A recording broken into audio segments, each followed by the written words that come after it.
ছুটির পরে কিছু ছেলে এই প্রাচীরে খেলাধুলো করছিল বা কোনো কিছু করছিল, সেই সময় কিন্তু এই প্রাচীর ভেঙে গুরুতর আহত হয় এবং গুরুতর আশঙ্কাজনক অবস্থাতে তাদের কিন্তু পাঠানো হয়েছে ঘাটাল সুপার স্পেশালিটি হাসপাতালে। এই বিদ্যালয়ের প্রাচীর ভাঙলেও তারা যে দুই ছাত্র গুরুতর এবং আশঙ্কাজনক অবস্থায় তারা কিন্তু একজন পঞ্চম শ্রেণীর ছাত্র আর একজন সপ্তম শ্রেণীর ছাত্র। আমরা সরাসরি জানবো এলাকাবাসীর কাছ থেকে, আরো একটু জেনে নেব। দিদি বলুন তো তাদের কোন কোন ক্লাসে পড়ে? তারা একজন 5-এ পড়ে আর একজন 7-এ পড়ে। আচ্ছা, আমরা স্কুলটাকে কি 5 আছে? এই স্কুলে কিন্তু পঞ্চম শ্রেণী নেই, পাশেই রয়েছে হাই স্কুল, সেইখানেরই পঞ্চম এবং সপ্তম শ্রেণীর দুই ছাত্র। তাদের নাম? একজনের নাম বিজয় সাঁতরা, 7-এ পড়ে, বাড়ি ধরমপুরে ওই সামনে।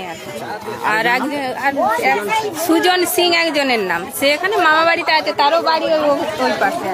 আমরা সরাসরি দেখাবো। এই মুহূর্তে এলাকাবাসীরা কিন্তু গেট খুলেছেন।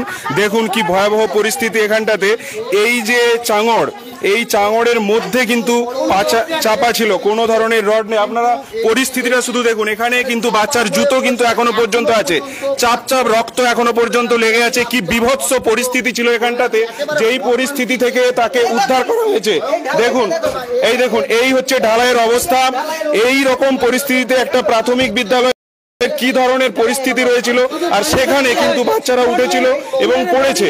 এর মাথার ভরটা কতটা ছিল এবং কতটুকু বেসের উপরে এটা ঢালাই ছিল, সেটা স্পষ্টভাবেই বোঝা যাচ্ছে কি পরিস্থিতি।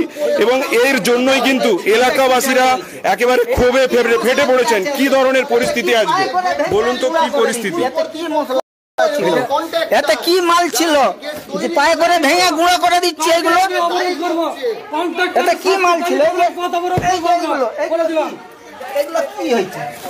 আপনাদেরকে অবগতির জন্য জানাই, বর্তমানে যে দপ্তর, শিক্ষা দপ্তরের যে কাজ, তা কিন্তু কোনো